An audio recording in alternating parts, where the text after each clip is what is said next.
当时阴的啊？下早起我6点起来，6点通啊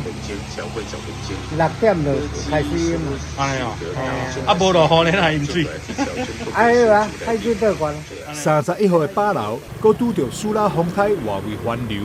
使得安南区的城西街再次淹水。市员蔡立青会同水利局现场会勘时表示，这已经是这个月以来安南区土城第3摆淹水，居民是苦不堪言。进前虽然伫城南路的水沟边增设水闸门以及3台抽水机，但这次却伫咧无落雨情况之下，又原造成淹水。蔡立青表示，海平面足年清悬，农历6、7月，阁拄着8楼，未来海水倒灌引发淹水问题，将会成为季节性的常态淹水。要求政府必须提拨经费建设土城抽水站，以解决土城长久以来的淹水问题。古城地区已经是这个月来第3次的淹水了，那这一次还没有遇上下雨，只是海水倒灌，它就造成淹水的现象。那可见现在海平面越来越高，就是只要到了农历6、7月，它就容易造成一个淹水的现象。未来在古城地区的淹水，如果不立即来做这个治水的规划，它会变成一个常态性的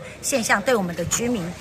生命财产安全都影响非常的大。那我们今天早上已经会同水利局在现场做会勘，那需要做的就是我们城南大排上面的水闸门要做一个固定的水闸门，那需要几亿元的这个治水经费，希望中央政府跟地方政府呢正视我们地方的需求。蔡立青表示，过去土城一直无争取到抽水站经费，使得居民长期生活在淹水的噩梦当中。现在海平面清悬，再加上海水倒灌问题，一个月以来拄着3摆淹水，对着居民的环境财产造成正大冲击。希望政府要优先对着淹水后经费补助、补贴家户损失，并规划土城治水计划，互生活环境条件无好的土城居民实际帮助。